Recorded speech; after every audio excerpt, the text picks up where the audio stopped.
Influencing popular culture, politics, and everything in between. The local station takes you ringside as we discuss the crazy world that is professional wrestling. This is Going Ringside with the local station. Hey there, and thanks for joining us for another episode of Going Ringside. So glad you could be with us today. Want to encourage you to check out last week's episode with WWE star Grayson Waller.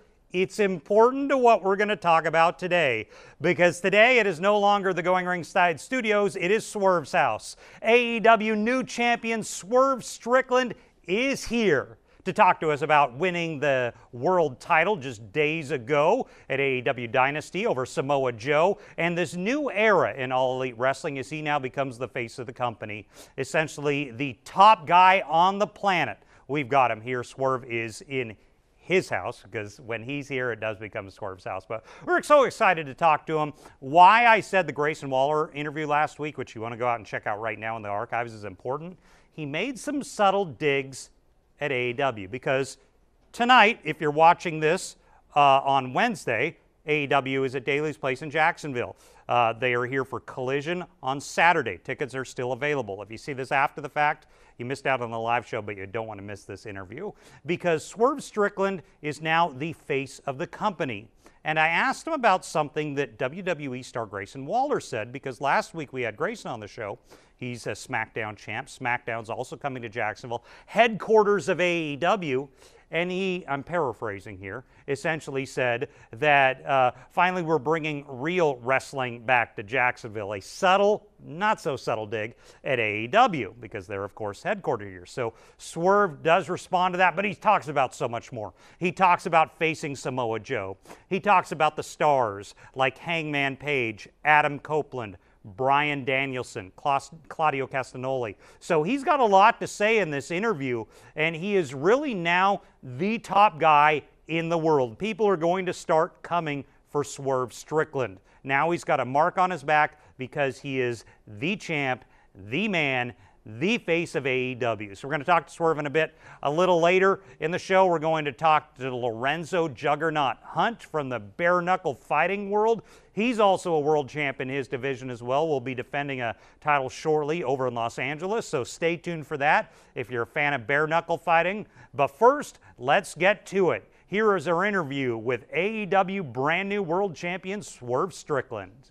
Well, the champ is in the house right now. Swerve Strickland, new champion. Congratulations. What a week it has been for you. Wild, historic, energizing, inspirational, many other words, but thank you for having me. Appreciate And to my you. technical people while we talk, is the mic picking up? I know the gold is covering it right now. Okay, just making sure. Yeah, the gold. Brand new title belt for AEW. Yes, sir. Yes, sir. Got the branding on it, the logo of my own, Whose House, Swerve's House, right here, immortalized. So you take down Samoa Joe. What was that like? Samoa Joe is one of the toughest. It almost looks to me like fighting a brick. Like, it's just so hard. It's a brick that moves towards you, and it doesn't stop. Yeah. It's like that man is a force. He's represented AEW so well over the last couple months, and that's what a champion looks like. That's how a champion fights. And to even be able to like compete with them, to beat them, to go up against them, you got to be relentless. You got to be resilient to keep getting up, and that's pretty much how I got here. Just constantly keep getting back up. That's how my life and my career has always been: getting knocked down by forces of nature, but not being like content and staying down and coming back and fighting harder. Last time you were on with us, you said in 2024, I will be world champion. You stepped up and you did it. Yes. That was pretty much the intent the whole year so far. That's been my intent since stepping foot in AEW. It was all about being patient and waiting for the right time, waiting where you fit in. And I wore the Killmonger-inspired ring attire on my entrance. Killmonger from Marvel? Yeah, from the MCU. Because it wasn't about like being offered the throne. I was here to take it. And you did take the throne. Yes. You did take the throne. So AEW in Jacksonville tonight, Yep. Dynamite, and then again, is it Friday or Saturday for for? It is Saturday. Saturday, for okay. Collision. Over at Daly's Place, fans Yes. tickets still available. How has AEW been doing? Incredible. The last 2 pay-per-views have just been historic. I think that's probably one of the best back-to-back pay-per-views I've ever seen a wrestling promotion pull off. And like from Revolution in March to Dynasty, which is really a very popped up out of nowhere show, and still sold out. About 7,000 people in there, people flying from other states and across the country to come see and witness history that I did in the main event of Dynasty. Tickets are growing. AEW is growing. The fan base has been ecstatic, waiting to see what I do next, waiting to see what comes next from the fallout from Dynasty. Tony Khan has been an incredible boss to work for. And I'm going to cut it for our news viewers, get back to news, but I want to keep going for our wrestling viewers right now. Let's get a little more hardcore wrestling. One thing, when I had Toni Storm on a couple weeks ago, the AEW Fantastic talent. Yes. Yeah, she's an interesting talent for you guys. Oh, yeah. Yeah. Me and her relate a lot because I remember I've known her for like almost 10 years. And there was times in Germany we had to all 6, 7 wrestlers be in one room bunked up together, and for a woman to be in that situation with us and all that, like as a roommate, still like tough as all the boys and stuff. I've seen a lot from her growing as a competitor, as a person, to where she's at now. I'm super proud of her. She told me one thing I didn't know, that you guys are looking maybe to go back to Wembley. I believe so. I was just at Wembley not too long ago promoting for this. Yeah, so that show was incredible last year. Unreal. Are you guys hoping you can pull off something like that again this summer? Oh, yeah. I think we're already at 40,000 seats sold. Okay. So we're already halfway there. Yeah, you're getting there, and you got plenty of months to go. With plenty of months, no matches announced yet. Okay. So what do we expect on Dynamite Collision, not just tonight, but in coming weeks? Yeah. You now have a target on your back. Ooh, I'm still going to be trying to figure that out. Just know I'll be in the house at Daly's Place, which is now Swerve's house, as you can see. So I'm going to say my piece. I'm going to address the fans. I'm going to thank the fans for riding and believing with me for so long. And it's going to be interesting to see whoever steps up or whose music hits first coming after Swerve. Are you done with Joe? Maybe. Or is Joe done with you? I mean, how would you like to put it? I hurt his arm pretty bad in that match. You did? I don't think he liked that feeling, so I don't think he wants to come at me right now. Heal up a little bit. Give yourself some time. You were working hard over the last couple months as a champion. Let me get my time, and you get your rest time. And what's it like for Nana right now? This is a big deal. Nana, man. I've known him for like almost 10 years, but he's been on the scene for like 20, almost 30 years, just as long as Joe has. And he's seen everything from the Ring of Honor days with Joe, from countless other legends and stuff. This being one of the biggest accomplishments in his career, probably the biggest in the main event of pay-per-views, coming from this guy was almost disappeared from the wrestling scene not too many years ago to representing me. He'd been a friend for a while and admired me from afar. I respected his work for almost 15 years, me studying it. Him being by my side and being able to share this moment with him means everything to me, and I want to make him proud. You also made history. You're AEW's first African-American World Heavyweight Champion. Yes, I say that proudly. Talk to me about the importance of that, because there's a lot of young people probably looking up to you right now. I think this generation, it's good to see history made and live in that moment. Some of these guys are not really understanding it because it's still so few and far between. We've had moments like this in the wrestling industry and sports, period.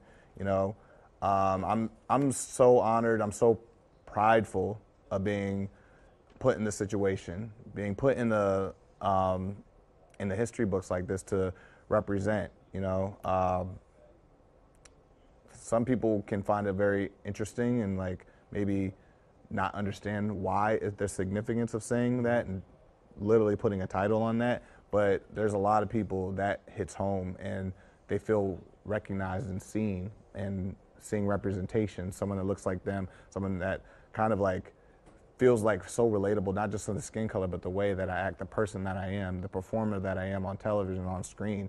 There's a lot of people that can relate to that, and just to be a piece of history to show that you can do it too. Like, you know what I mean? That means so much, and it means a lot to AEW as well. Did you think you'd get this far 5 years ago? I always pushed to get that far, and you always have those dreams about it, but I always feel like confidence grows. It's not something that you just have. You have to experience things and fail at things and succeed at things in order to feel confident about where you're going to go. And I've succeeded and I've failed time and time again. Yeah. And I've grown from that. I adapted from it and I picked up and I pivoted and I moved forward. And that's where my confidence grew, to the fact that, like, now I know I can do this because I can't get any lower, but I know how high I can go.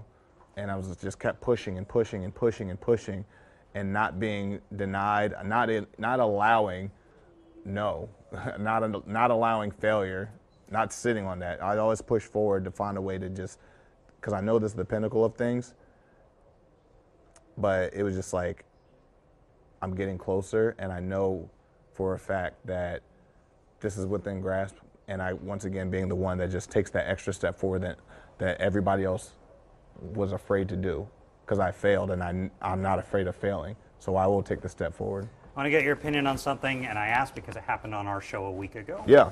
And you were the perfect guy to respond to this. We had a WWE guy come on because they're coming to Jacksonville soon. They have a show here. Oh, yeah. He said this quote, "Finally some good wrestling in Jacksonville. I feel like it's been years since we've seen really good wrestling in Jacksonville. That's what we're bringing back." Your response to that?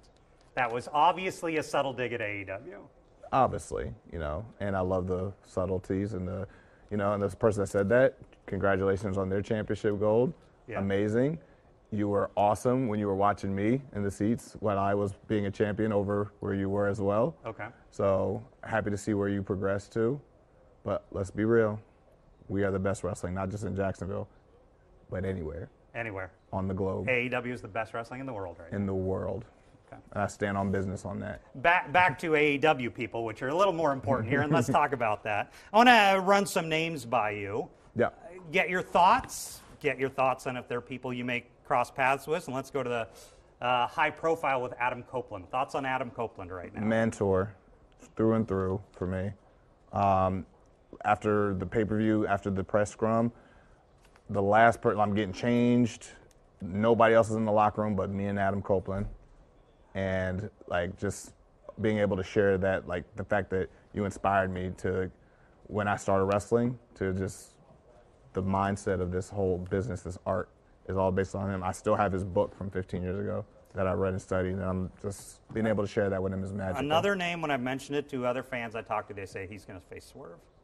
Hangman Page. Thoughts on Hangman Page? A true patriarch of AEW. Yeah. I told him, but I said I was going to come take his spot. And there you are. Bryan Danielson. Best of our era. Really? Best of our era? Of our era. Best of our era. Okay. Plain and simple. Will you take him if he decides to step up and challenge? Hopefully he's doing okay medically, because I saw the end of the match. Oh, he's healing. That's right. You're right. Yeah. Hopefully he's doing okay, first of all. And when the time is right for him to come back, hopefully. I have a score to settle him, because we faced off on Dynamite, and I lost in that match. He owes me. Are you open to any challenger? Any and all challengers. Claudio Cascagnoli. Man, a prototype of pro wrestler. Really? You think True prototype. Prototypical, if you were building a pro wrestler from scratch, you would make Claudio. Darby Allin, a different style of wrestler than really anyone in the world. Maniac. We are so much more similar than a lot of people know, and that's why we get along for so long. He's my polar opposite, but my twin brother. I want to talk to you about some of the mainstream press you've been doing nonstop. You were just on our show here at Channel 4 where we do River City Live. I saw in the media scrum after you won the title, they're asking you about throwing the pitch at the Cardinals game. This is something you really latched onto. A lot of wrestlers don't always do the mainstream stuff. You're everywhere right now. I look at your X feed, and you're just doing stuff nonstop. Why the just embracing of the mainstream press that you're doing? I was inspired by that for so long, for years and years. Honestly, doing the podcast, the Swerve City podcast that we have, that's where I kind of got it, like really hooked into the media aspect of things. I mean, your side of things. Yeah. I was like, man, this is really cool. Like to be able to like pull things out of people and like inform the world. We're very informative, not like as much like junky and like trying to start controversy and stuff. Not that style. I like informing. And just like going out there and like being the face of things. I love promoting. Promoting has like now become one of my favorite things. Once again, like over the years, I was never always that good at it, or I'm still trying to figure out ways to be better at it. But over the years, I got more confident at it. And the more I got confident, the more addicted to it I became. And you mentioned the Swerve City podcast with Montesi. Talk to me about that. That is just growing as well. Man, we started off literally doing IG Lives on beanbags because we didn't have a cameraman. Really? I just moved into an apartment and no furniture, just 2 beanbags against a blank wall and a phone leaned up against like a DVD or something like that. And just riffing, talk about whatever, and just like getting the feel of it.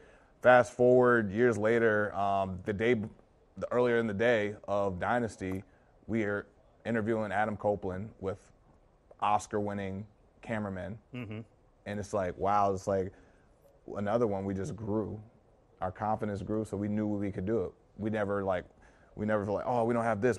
I'm like, we're gonna find a way, and we always found a way. And now, over the weekend, we just jumped on Apple Podcasts actually, and the United States. We went from 224 slotted in interviews with music category, all the way to 18. Wow. So we jumped over 200 slots just over the weekend. Name of the podcast again so people can Swerve City Podcast. Swerve City Check us out on Apple Music, Spotify, and YouTube. If you really want the good content, the best content, subscribe to our YouTube, because that's where you see a lot of the visuals and the jokes and a lot of the edits and cuts and clips and from the content and the stuff that we're talking about that adds to the stories as well. So, well, Swerve, Champ, Dynamite tonight, if you're seeing this still on Wednesday. Collision this Saturday, Daly's Place. Tickets are available. Swerve Strickland, champion of the world. Thank you, sir, for coming on today. Let's go. Let's go. Let's go.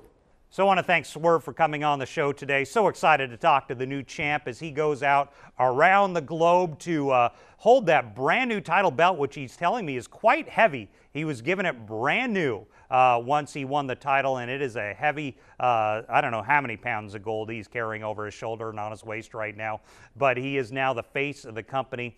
And as we talk about pro wrestling, I want to talk about another form of fighting, bare knuckle fighting. It is becoming more and more popular. No, UFC had its day, but now, as we've had friend of the show Ken Shamrock talk about, bare knuckle fighting is becoming popular. One of the top guys in that world right now is Juggernaut. He is here, based in Jacksonville. Lorenzo Hunt is his real name. He's become one of the best fighters in the world. He said he started with the UFC thing, but didn't really like the whole wrestling tie-you-up thing. He likes just striking and knocking guys out, and he's one of the best on the planet at that right now. He's training for a big fight in Los Angeles. Here's our interview with Lorenzo Juggernaut Hunt. Well, we're now joined by bare knuckle sensation, Lorenzo the Juggernaut Hunt. Juggernaut, thanks for joining us on the show today.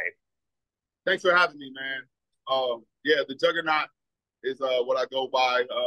So Lorenzo the Juggernaut Hunt, and I've been running them over true to form. The Juggernaut is unstoppable.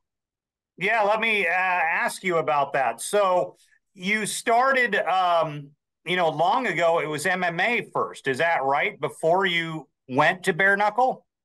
Yes, sir. I started in amateur MMA in St. Augustine, Florida, back in, I believe, 2012 or 2013. And like I said, I popped on the scene, sensational knockout after knockout. I was actually a 2-division champ in MMA as well, and it just transitioned over into bare knuckle perfectly because I was mainly a knockout artist, not so much the best grappler. So I want to talk about this bare knuckle thing, because we've talked a lot about here on the show. We had a friend of the show, Ken Shamrock, doing Valor BK. You're doing different bare knuckle organizations. Why has bare knuckle really taken off as a form of fighting that's really just shot up in popularity in the last number of years? Well, bare knuckle is simple. Everybody can understand it. everybody understands a bare knuckle punch in the mouth. It's one of the oldest forms of communication. And MMA, while it was great and violent and different at the time, it's become boring. It's become a wrestler's game, a grappler's game. You can go to sleep during those fights. But bare knuckle fighting championships found the perfect format for a fast-paced, high output, high knockout ratio fight that everybody can get involved. And believe me, when you're watching bare knuckle fighting championship, you won't leave your seat. Now, talk to me about how you decided the transition. You were saying grappling wasn't as much your thing, but you were a knockout artist. And then that's obviously been a great translation why you're a champion right now in bare knuckle. Well, I mean, it really just worked itself out. Like I said, I'm very good with my hands. I started out as a high-level martial artist. So you remember the old school karate was bare knuckle training. We would break boards and stuff as kids and stuff like that. So it just transitioned easily. And after years and years of MMA, and not necessarily on the largest scene, I never went to the UFC, but the local scene, all throughout Florida, all throughout up and down the coast, I was kicking butt. And when bare knuckle became legal in 2019, all of the bare knuckle promotions, not just the one I work for now, reached out to me and wanted me to show my stuff in this new bare knuckle format. And so it just makes sense. Let me back up. You said something I didn't know about. So 2019, it became legal. I didn't know it was illegal before that. Yeah. So it wasn't legal years ago. No, bare knuckle combat has been illegal for over 100 years. It was actually switched over to boxing into the Queensberry rules, and the bare knuckle was the original form of boxing, sporting combat. They changed the rules. They switched over to gloves. They thought it was safer for the fighters if they put on gloves and pummeled each other for hundreds of rounds. And later on, the research shows with the deaths in boxing and with the brain problems and with what happened with Muhammad Ali, it's not safer to bash somebody in the face with a pillow for their entire career for 15 rounds. So bare knuckle, as of right now, the data shows that it's a little bit safer. Less concussions, less damage, long-term damage after the fight. Of course, there's a lot of superficial cuts, but it became legal once they looked at the data, and we've been traveling state to state, pushing the agenda. California was just legalized. There's about maybe 15 states that are legal now, and I'm the best in the world. So you are the best in the world, which is impressive. How have you been so dominant? Talk to me about some of these fights. Well, honestly, I believe personally it's my attitude and my commitment to the sport. It's my jovialness, my happiness about doing what I'm doing. I'm not a mean person. I'm actually a nice person, and I'm really good at what I do. I'll teach anyone. I'll show anyone. I'll laugh with anyone. I'll show up to any gym. I enjoy what I do. And when I get in the ring, it translates over into just me being more comfortable in a bare knuckle fight than most people are watching a scary movie. I'm just comfortable in there. It's like I'm at home. So talk to me about what's your last fight and what's next for you as your fights. My last fight was against the UFC great Chris Camozzi. He came over to bare knuckle after a storied career in MMA and kickboxing. He was at 50-something, 60 pro fights, and he came over and challenged me for the bare knuckle cruiserweight championship. But he just didn't know that I wouldn't go down without a fight. And so we fought it out. We duked it out 5 rounds in Denver, Colorado, in front of his home crowd, and I beat him.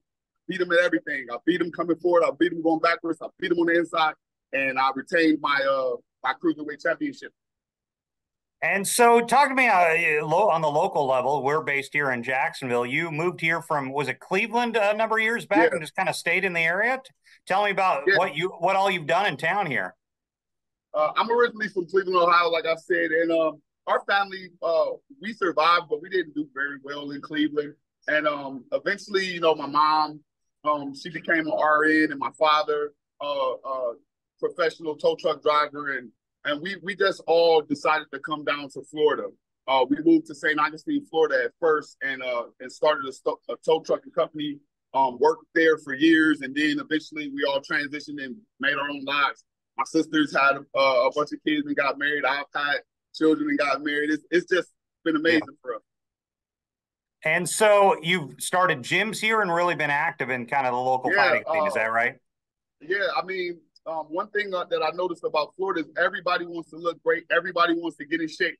And for me, I've never had to consciously focus on being in shape. I've never had to consciously focus on losing weight because I'm always fighting. I'm always training. And so I started, the first gym was called the Boxing Yard. It was downtown Jacksonville, Florida. And everybody loved it. I had sold out classes. We were running all around downtown Jacksonville, and I was teaching the kids, adults, professionals would get off work and come work out with me. I had people lose up to 100 pounds. So my name got out there pretty quickly. And I was doing that while I was fighting professionally. So people get to train with me and see me on TV and know that what I'm teaching them actually works. So it was just a perfect storm. And now I run a gym on the west side of Jacksonville on Blanding Boulevard, off Blanding Boulevard. It's called Juggernaut Life Fitness. And we pretty much do the same thing: lose weight, get in shape, self-defense, boxing basics.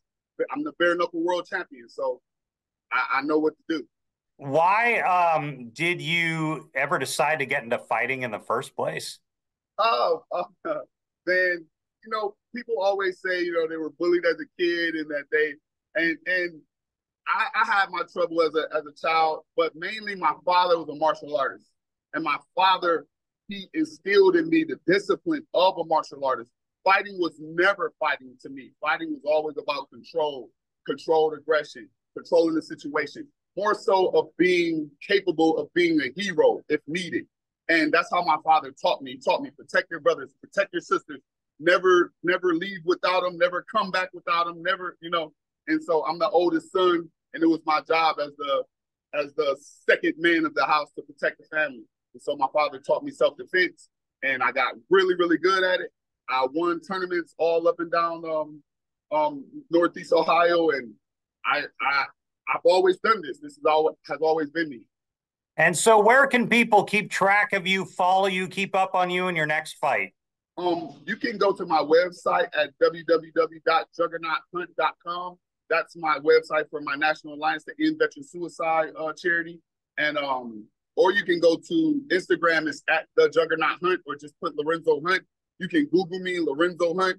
You can check out my gym, Juggernaut Life Fitness. There's many ways that you can get in touch with me, especially for you guys that are in Jacksonville and really want to lose weight, really want to get in shape. Come out and check my gym out. It's on Confederate Point Road on the west side. It's easy to find. Yeah, I'm the best bare knuckle fighter in the world, soon to be Hall of Famer. There's no better teacher in Jacksonville, Florida than Lorenzo the Juggernaut Hunt. Well, Juggernaut, thanks for joining us on the show today. I appreciate it. Oh, really quickly. Yeah. My upcoming fight. Yes. I am challenging for the heavyweight world title. I am the Okay, we're not going to end this because I got to ask about that. Yeah. Why the upgrade in weight? What happened? What changed? My body changed. I'm getting older. It's getting harder to lose weight and maintain those smaller weight classes. I've been working out all my life. I've been a bigger guy all my life. And I've really only been able to maintain dominance over those lower weight classes because of my sheer discipline. I will literally go on a liquid diet for 40 days in order to make weight for my championship fights. I'm the 185 champ. There's no challenges there for me. I'm the 205 champ. There's no challenges there for me. The only thing left to do is go to heavyweight and become the first ever 3-division champ in bare knuckle history. Where and when will that fight happen? Has it been scheduled yet? That fight will be April 27th in Los Angeles, California, at the Peacock Theater. I am going to put on a show for the ages. Are you excited? Are you excited about that fight? You look like you're sweating right now. You're doing a lot of training for it, I'm sure. You see me right now. I'm in the gym. I'm actually in Managua, Puerto Rico. It's so beautiful here. I train here just to keep my mind focused on just training. And I'm here in the gym 6 hours a day, getting ready for my championship world title fight. That works, Juggernaut. Good luck on the 27th. We'll be looking for you, be rooting for you. Thanks for joining us on the show today. Thanks for having me. So I want to thank our guests today. Really an episode of Champions, AEW champ Swerve Strickland and Lorenzo Juggernaut Hunt, top of the bare knuckle fighting world. This is really an episode of Champions. And if you've watched Going Ringside in the last month, you know we have had the top stars on the planet coming right here.